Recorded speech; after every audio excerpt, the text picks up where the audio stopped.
Hi guys, welcome back two reactions perfection channel. आज हम जिस वीडियो के ऊपर रिएक्शन देने जा रहे हैं वो है TCS versus Infosys business case study in Hindi. Doctor Vivek Bindra के चैनल से ये वीडियो लिया गया है। तो इस वीडियो की हमें जिसने रिक्वेस्ट की थी वो है, तो उनका नाम मैं ले लेता हूँ, पवित्रा कपरी। वीडियो शुरू करने से पहले एक चीज़ ये कि हमारे चैनल को सब्सक्राइब करें, लाइक करें, शेयर भी करें और कमेंट्स भी दें। और अगर आप चाहते हैं कि कोई और वीडियो भी हम बनाएं तो आप हमारे कमेंट्स के अंदर उस वीडियो के लिंक्स वगैरह दे सकते हैं, या फिर इंस्टाग्राम पे भी आप हमें मैसेज कर सकते हैं लिंक। और तो वीडियो को भी स्टार्ट करें क्योंकि वीडियो भी बड़ा है। अच्छा हाँ, ये आई थिंक शायद फैक्ट्स एंड फिगर्स के ऊपर होगा तो जरा गौर से सुनना पड़ेगा। कंपैरिजन वीडियो है।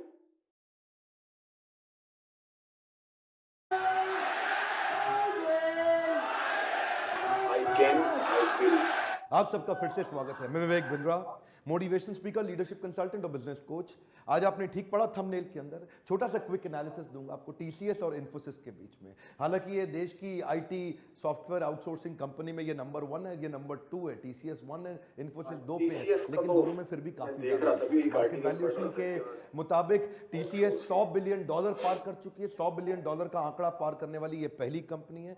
128 देश हमारी दुनिया में, मतलब इस पृथ्वी पे 128 देशों की जीडीपी मिला के अकेले 128 कंट्रीज का मार्केट वैल्यूएशन $100 बिलियन, जीडीपी जो है वो 128 देशों को खरीदने का दम रखती है। इतनी बड़ी कंपनी हो गई है। हमारे देश में यूनिलीवर, आईटीसी, एचडीएफसी, रिलायंस और टीसीएस ये 5 बड़ी कंपनी है। हिंदुस्तान यूनिलीवर $46 बिलियन पे, आईटीसी $49 बिलियन पे, एचडीएफसी $76 बिलियन पे, रिलायंस इंडस्ट्री पूरे ग्रुप के साथ $89 बिलियन पे और टीसीएस अकेले, कम ऑन, पूरा टाटा ग्रुप नहीं बोल रहे, टीसीएस अकेले $100 बिलियन टच कर गई। वैसे तो मेरे वीडियो इंडिया में भी देखे जाते हैं और पाकिस्तान में, लेकिन इंडियंस के लिए मुस्कुराने की एक थोड़ी सी वजह और है। वो वजह ये है में पाकिस्तान की अपनी 575 कंपनी लिस्टेड है। उनकी सारी जितनी कंपनी लिस्टेड है, यानी कि टोटल कॉर्पोरेट पाकिस्तान की लिस्टेड कंपनी को अगर इकट्ठा कर दो और उन सबको इकट्ठा कर दो तो उनका टोटल वैल्यूएशन है $80 बिलियन।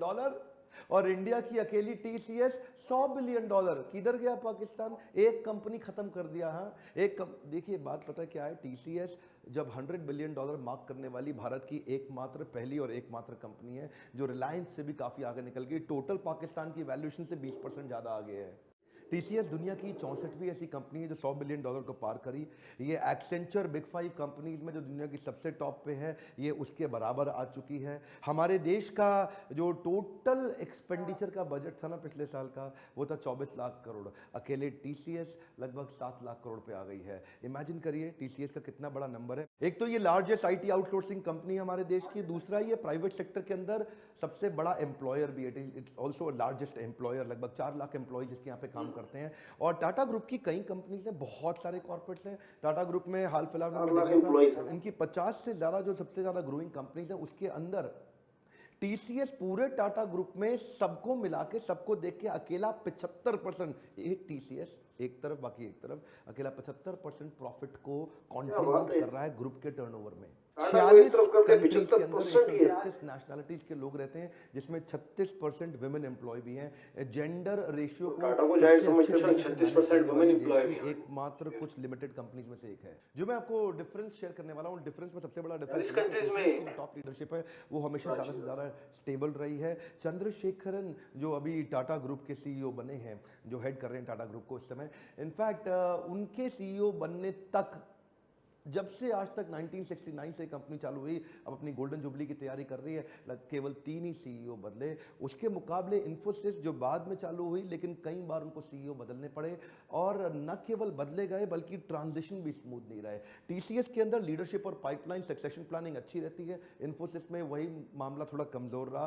मैं थोड़ी देर में विशाल सिक्का की कहानी भी बताऊंगा। तो नंबर 1 कंपनी जाहिर सी बात है टीसीएस है, नंबर 2 इन्फोसिस है, नंबर 3 विप्रो है, नंबर 4 एचसीएल है। एचसीएल टेक्नोलॉजीज के बाद नंबर 5 पे टेक महिंद्रा है और नंबर 6 पे एल&टी इन्फोटेक है। एक छोटा कंपैरिजन देख लेते हैं। टीसीएस $100 बिलियन पे और जबकि इन्फोसिस केवल $39 बिलियन पे। नंबर 1 नंबर 2 में बहुत बड़ा गैप है। नंबर 1 टीसीएस, नंबर 2 ये, इन गैप काफी है। 5.5% उसका प्रॉफिट बढ़ा है उसके मुकाबले इसका 28% प्रॉफिट घटा है। बहुत बड़ा डिफरेंस है। ध्यान दीजिए, टीसीएस इस समय फर्स्ट चॉइस एम्प्लॉयर है आईटी कंपनीज के अंदर, हमारे देश के अंदर। उसका एट्रिशन मतलब जिधर एम्प्लॉय छोड़ के निकल जाते हैं। जब एम्प्लॉय आपको नहीं पसंद करते हैं, एम्प्लॉय कहते हैं अरे बेकार कंपनी है, बड़ी पॉलिटिक्स है, अरे कंपनी फ्रेंडली नहीं है, ऐसा करके फिर भी आप देखेंगे टीसीएस का सबसे अच्छा नंबर है, केवल 11% एम्प्लॉय उनको साल में छोड़ते हैं। जबकि इन्फोसिस जो नंबर 2 पे है, उसमें लगभग 16 से 17% एम्प्लॉयज उनको साल में छोड़ते हैं। ये भी नंबर में काफी बड़ा डिफरेंस दिख रहा है। टीसीएस के लगभग 4 लाख एम्प्लॉय हैं, उधर इन्फोसिस 2 लाख एम्प्लॉय के नजदीक है।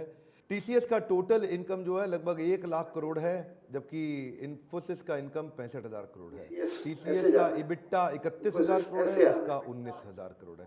टीसीएस का फाइनल प्रॉफिट 25,000 करोड़ है, इसका फाइनल प्रॉफिट 16,000 करोड़ है। जरा लीडरशिप टीसीएस की देखते हैं। 69 से 96 तक एफसी कोहली रहे, बहुत लंबा एक चीज है 1-2 का गेम चल रहा है, वो 1-2 तक बाकी सारे इनके बाद ही रहे। और उसके बाद तीसरे सीईओ जो तो बहुत 2009 गैप से है। 2017 जो 1 है वो बिल्कुल ही ऊपर है, हाँ, जो 2 है बहुत नीचे। पूरे टाटा उसके ग्रुप बाद की जो मांगों दूसरी को कंपनी संभालने और के लिए नीचे। भेजा गया, जिनको रिप्लेस किया करंट सीईओ राजेश गोपीनाथन ने। ये 3 जिधर CEOs एन चंद्रशेखरन, जिसने टीसीएस को इतना सफल बनाया, उसको टाटा सन्स हैंडल करने को दे दिया। इन्फोसिस में एन चंद्रशेखरन के टाइम पे ही 3 सीईओ बदले हुए देखे। 2011 में सेनापति गोपाल कृष्णन थे इन्फोसिस में, 2014 तक फिर शिबूलाल आए, फिर शिबूलाल की एग्जिट भी उतनी अच्छी नहीं हुई कि 2017 के लिए विशाल सिक्का आए, और विशाल सिक्का की एग्जिट तो सबको पता ही है। और इन लोगों के एग्जिट के बीच में नारायण मूर्ति को भी आना पड़ा। विशाल सिक्का को जब बाहर निकाला गया तो वहां पे बहुत धक्केबाजी, लड़ाई झगड़ा हुआ। ये ज्यादा इशू तब बढ़ा जब इनके पिछले सीईओ इन्फोसिस के थे ना, उनमें विशाल सिक्का, उनको लेकर के काफी सारे इश्यूज आ गए थे। वो इश्यूज पब्लिक में आ गए थे।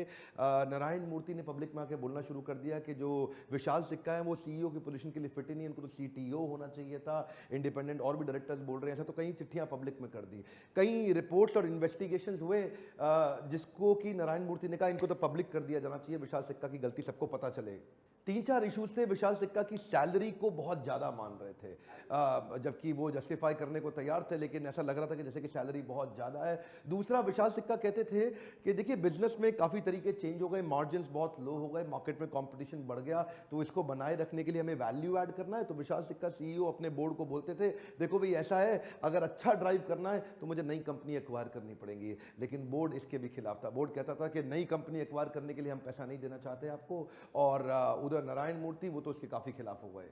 बहरहाल इतना ही नहीं, ग्रोथ भी कंटिन्यूसली अभी डिक्लाइन कर ही रही थी। तो इससे क्या होता है, जब ये सारे झगड़े पब्लिक में आ जाते हैं, लीडरशिप पे विश्वास लोगों का कम होता है, ट्रस्ट घटने लगता है, और अगला लीडर तैयार नहीं, हमारे को बाहर से ढूंढ के लाना पड़ रहा है।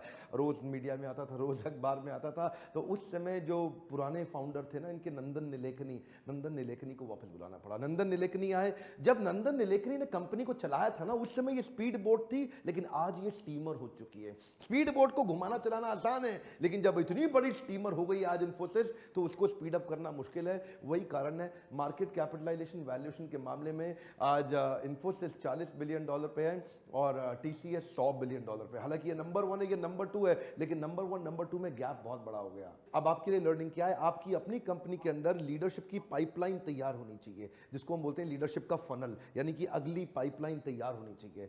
Succession planning, family run business में भी ये इशू होते हैं कि आपका सक्सेसर कौन है, आपकी पोजीशन को संभालने वाला अगला व्यक्ति कौन है। अगर आपको हर बार बाहर जाना पड़ रहा है, हर बार बाहर से आदमी हायर करके लाना पड़ रहा है, तो अंदर आपकी पाइपलाइन तैयार नहीं हो रही है। वही फर्क था टीसीएस में और इन्फोसिस में। टीसीएस की लीडरशिप ने उसको काफी आगे लेके गया। ऑफ कोर्स यही कारण नहीं है, इन्फोसिस अपने आप में बहुत अच्छी कंपनी है, बड़ी स्टेबल कंपनी है। ऐसा नहीं है कि मैं बताना चाह रहा हूं कि इन्फोसिस मतलब एक लॉस में, कि अरे बहुत प्रॉफिट भी कमा रही है। Infosys is a very good company. केवल एक डिफरेंस आज मैं इस वीडियो के माध्यम से एस्टैब्लिश करना चाहता हूं। क्या आपने अपने नवरत्न तैयार कर लिए हैं?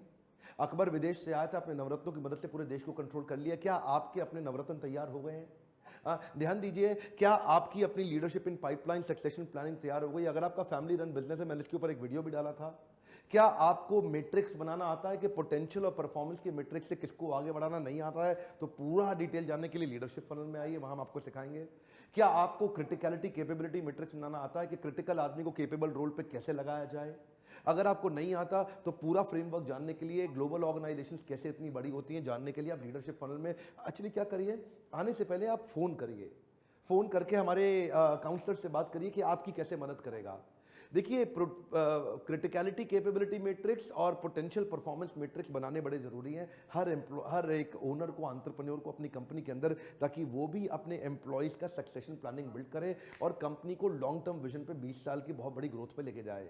सक्सेशन की स्ट्रैटेजी, फ्यूचर लीडरशिप की टीम और आपकी कंपनी में जो टैलेंट के गैप्स हैं, यानी कि टैलेंट की कमी है, अगर आप उसको सीखना चाहते हैं, अपनी हाई परफॉर्मेंस टीम को कैसे तैयार किया जाए, अगर आप वो सीखना चाहते हैं, तो वो सारे फ्रेमवर्क्स को सीखने के लिए, नॉलेज ऑफ कोर्स आप यूट्यूब के वीडियो से लगातार लेते रहिए, लेकिन वो सारे फ्रेमवर्क्स को सीखने के लिए हैंड होल्डिंग और असाइनमेंट कोच से मदद लेने के लिए 6 महीने के प्रोग्राम में इस लीडरशिप फनल में आइए। हाँ, ऑफ कोर्स अगर आप मेरा मोटिवेशनल सेमिनार अटेंड करना चाहते हैं, उसका नंबर अलग है, वो ये नंबर है, उसको बोलते हैं बाउंस बैक सीरीज, वो मैं देश भर में जा रहा हूँ। और लीडरशिप फनल क्या है, 6 महीने का प्रोग्राम है। आप अगर एंटरप्रेन्योर हैं तो इस नंबर पे फ़ोन करिए, और अगर आप एंटरप्रेन्योर हैं लेकिन आप केवल एक मोटिवेशनल इवेंट में आना चाहते हैं, 4 घंटे के लो टिकट प्राइस में आना चाहते हैं, तो इस नंबर पे फ़ोन करिए। अगर आपके लाइफ में कोई भी बिजनेस में कोई दिक्कत आ रही हो, कोई तकलीफ आ रही हो, नीचे कॉमेंट बॉक्स में मुझसे प्रश्न पूछ सकते हैं, कौन सी समस्या ऐसी जिसका मैं आपके लिए समाधान कर सकूँ। और अगर आप किसी बड़े ब्रांड और किसी बड़े कॉर्पोरेट की पूरी केस स्टडी समझना चाहते हैं कि उनका बिजनेस इतना बड़ा कैसे हो गया, नीचे कमेंट बॉक्स में लिखिए, मैं उसके लिए भी आप पे मदद करूंगा। इस वीडियो को शेयर करिए उन सबको जो अपने बिजनेस को बड़ा करना चाहते हैं और समझना चाहते हैं बड़ी ऑर्गेनाइजेशन कैसे ग्रो करिए। लाइक करिए अगर थोड़ी सी भी मदद होती है, एक बार और कम ऑन, थोड़ी सी भी मदद होती है जरूर लाइक करिए। मेरे साथ जुड़े रहने के लिए चैनल को सब्सक्राइब करके बेल आइकॉन हिट करने और करवाने के लिए हर बार की तरह इस बार भी मुस्कुराहट के साथ धन्यवाद। वीडियो तो एंड हो गई, लेकिन मैं तो यार बड़ा ज्यादा कंपैरिजन बहुत जबरदस्त दिया है डॉक्टर विवेक बिंद्रा ने। उन्होंने बताया कि टीसीएस और इन्फोसिस के दरमियान में गैप आया है, उसके रीजन दिए उन्होंने फैक्ट्स एंड फिगर के साथ बहुत, और रीजन आखिर में इन्होंने उसको बताया कि किसी बिजनेस को रन करने के लिए जो 2-3 इन्होंने पॉइंट्स दिए वो बड़े जबरदस्त दिए। मैं भी यही चीज कंटिन्यू करूंगा कि इन्होंने क्लैरिफाई किया है कि इन्फोसिस में क्या ऐसे बैड डिसीजंस हुए जिसकी वजह से उसका प्रॉफिट मार्केट में कम हुआ है बढ़ने की बजाय, और टीसीएस के क्या ऐसे डिसीजंस थे और जिसकी वजह से उसका प्रॉफिट हाई हुआ है। डॉक्टर विवेक बिंद्रा की तो पहली वीडियो मैंने देखी है, अच्छा मोटिवेशनल इन्होंने बहुत अच्छे तरीके से हमें समझाया है ये बात को। दूसरा ये कि हैरत अंगेज बात जो ये लगी, 100 बिलियन का जो इसका बिजनेस है, दुनिया के 128 कंट्रीज के जीडीपी के बराबर है। तो ये बड़ा कमाल की बात है। और इंडिया जिस तरह से तेजी के साथ ग्रो कर रहा है हर इंडस्ट्री के अंदर, आने वाले दिनों में तो ये दुनिया के जो रेटिंग करते हैं कंट्रीज के 1 to 10, तो मेरे ख्याल में उसमें शामिल तो होगा ये इकोनॉमी के हिसाब से। अच्छा, ये जितना कॉन्फिडेंस से ये फैक्ट्स और फिगर्स बता रहे थे, आई थिंक इसके पीछे इनकी रिसर्च भी काफी अच्छी होगी। जाहिर है कि ये जबरदस्त है। इनके चैनल भी आपने देखे ना, चैनल के सब्सक्राइबर भी देखे हैं। सब्सक्राइबर देखकर याद आया कि हमें भी भाई सब्सक्राइब करने हैं। हाँ, जहाँ पर एक और चीज ऐड करूंगा मैं कि हम लोग जो अभी रिएक्शंस देते हैं इंडिया के डिफरेंट मतलब टॉपिक्स पे रिएक्शन देते हैं, तो हर चीज में हमें ऐसा लगता है कि इंडिया बहुत ही ज्यादा आगे निकल चुका है, जैसे टेक्नोलॉजी, आर्किटेक्चर, ट्रांसपोर्ट, पता नहीं और कौन कौन से हमने रिएक्शन दिए हैं, तो तकरीबन सब में ही गार्डन है भाई। ये भी एक फैक्ट है जो हमें नजर आ रहा है उस पर, और हम देख रहे हैं। मैं तो हैरान हो रहा हूँ कि भाई जैसे पहले वीडियो जो हमारी महिंद्रा एंड महिंद्रा आई है, उनके बिजनेसेस देखो आप, टीसीएस के 128 कंट्रीज में के जीडीपी के बराबर इनकी अपनी वो रेवेन्यू है, और उसके अलावा 46 कंट्रीज में टीसीएस ऑपरेट कर रहे हैं इस वक्त। मेरे ख्याल में जायंट कंपनीज है यार ये। बहुत ज्यादा बोल के जो है, सुन के जो है बहुत ज्यादा मालूमात जमा नहीं, हो हाँ चुकी है सारी हमारे बात है, पास। मालूमाती वीडियोस तो। और हम बेसिकली मैं तो खुद आउटसोर्स कंपनी में ही काम कर रहा हूँ, तो मेरे लिए तो काफी जबरदस्त ये वीडियो थी। आउटसोर्सिंग वाली ही कंपनी है टीसीएस भी। तो वीडियो को फिर खत्म करते हैं हम लोग यहाँ पर, और खत्म करने से पहले तो मेन चीजें तो बतानी पड़ेंगी ना, वो तो हम पहले बता चुके हैं मेरे ख्याल में, और दोबारा बार तो नहीं बताए, याद तो होगा आपको जो हम पहले बता चुके हैं सबसे शुरू में। जो होना भी चाहिए याद आपको। स्किप मत कीजिएगा, पूरी वीडियो को जरा आराम से देखिएगा, बड़ा मजा आता है। तो मिलते हैं आपसे अगली वीडियो में, तब तक के लिए बाय।